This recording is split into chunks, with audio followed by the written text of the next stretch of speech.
Soral, j'espère que vous allez bien. Hervé Ryssen vient d'être incarcéré à Fleury-Mérogis pour 9 mois, en raison de ses opinions, trop librement exprimées et pas assez politiquement correctes. Pourriez-vous, s'il vous plaît, à cette occasion, nous parler de lui, de vos convergences intellectuelles, mais également de vos divergences? J'ai récemment entendu M. Ryssen déclarer qu'à son avis, ER ne mettait pas suffisamment l'accent sur la défense de notre identité ethnique. Que pourriez-vous nous répondre à ce sujet? Merci beaucoup pour le travail inestimable d'égalité et réconciliation. J'espère pouvoir bientôt lire votre prochain livre. Oui, sur mon prochain livre, j'en ai déjà écrit les 4/5e. J'essaye de le finir pour Noël. Et je suis content d'ailleurs d'avoir échappé à l'incarcération, car je rappelle que si Ryssen se retrouve en prison aujourd'hui, je devrais, moi, normalement, y être tel que c'était prévu par la machine judiciaire au service du CRIF. Je devrais y être aussi depuis quelques semaines déjà. C'est par miracle que j'en suis sorti.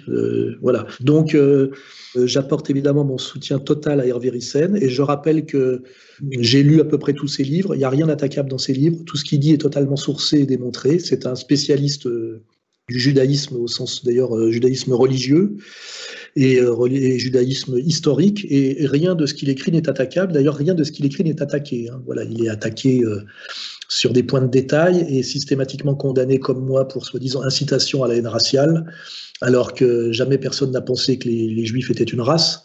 Le judaïsme est un racisme, mais les Juifs ne sont pas une race. Je veux dire, donc le tribunal triche sur la loi, ment et condamne systématiquement pour en fait obéir à la communauté toute puissante.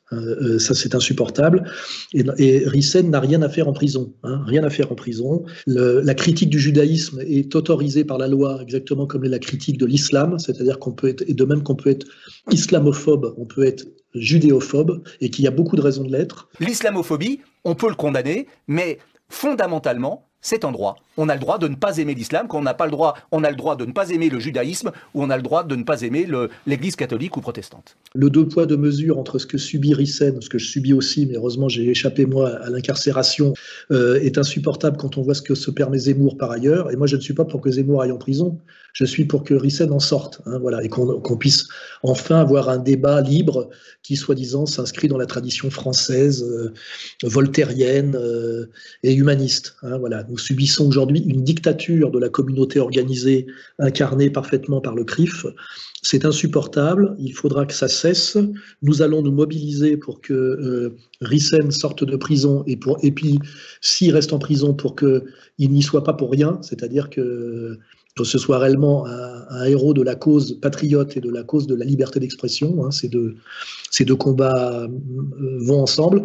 Nous allons d'ailleurs lancer une pétition et demander à tous les gens qui prétendent défendre la liberté d'expression pleine et entière de se mobiliser. Je pense à des gens comme Chouard, je pense à des gens comme Elisabeth Lévy, je pense même au président Macron, quand j'entends son dernier discours sur l'affaire Charlie. Il y a aussi en France une liberté de blasphémer, qui est attachée à la liberté de conscience. Et donc de là où je suis là pour protéger toutes ces libertés. Là, on est dans un deux poids, deux mesures strictement insupportable. Alors, par ailleurs, j'aurais un peu de mal de parler de mes divergences avec Ryssen, qui est actuellement incarcéré à Fleury-Mérogis. C'est quand même la plus grande prison d'Europe, et une prison quand même de jeunes, qui peut être assez violente et en plus assez vétuste. Donc j'espère que ces conditions ne sont pas trop mauvaises. Nous nous occupons déjà d'entrer en contact avec lui et d'essayer de lui apporter toute l'aide que nous pouvons de l'extérieur, malgré nos quelques divergences on va dire de stratégie politique. C'est un combattant patriote et nous on ne tourne pas la tête quand un combattant patriote tombe. Donc nous allons mettre toute l'énergie d'ER au service de sa libération et de sa défense, puisque n'oublions pas que si Ryssen est en prison aujourd'hui, seul, normalement, je devrais y être aussi. C'est qu'il a décidé sans doute de ne pas s'exiler, il a décidé d'être sacrificiel et héroïque. Et je rappellerai d'ailleurs, quand on parle de vrais combattants et de vrais opposants à la domination, que tout le monde a bien identifié, que ce soit par l'affirmation ou le silence, je rappelle aujourd'hui que le lait, qui a bien évolué d'ailleurs, est au Japon. Je rappellerai que Renoir est en Angleterre.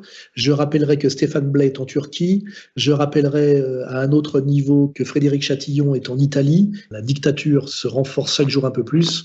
On embastille ou on force à s'exiler les patriotes authentiques, et les autres Français, on leur met la muselière du masque Covid.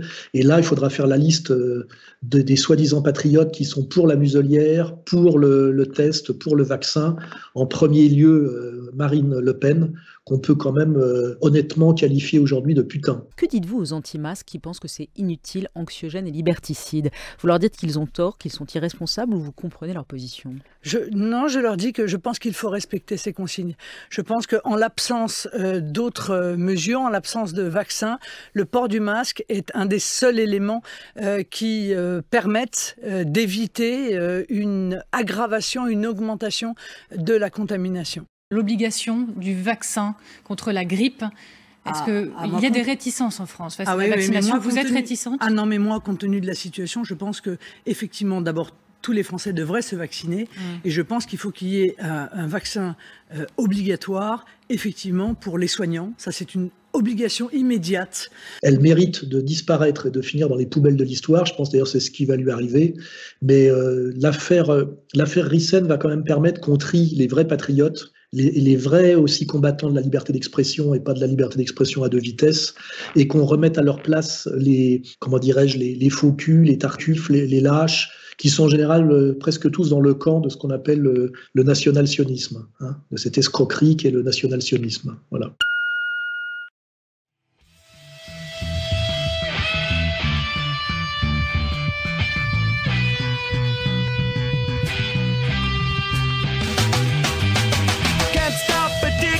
Shindig, chopped up, he says I'm gonna win big. Choose not to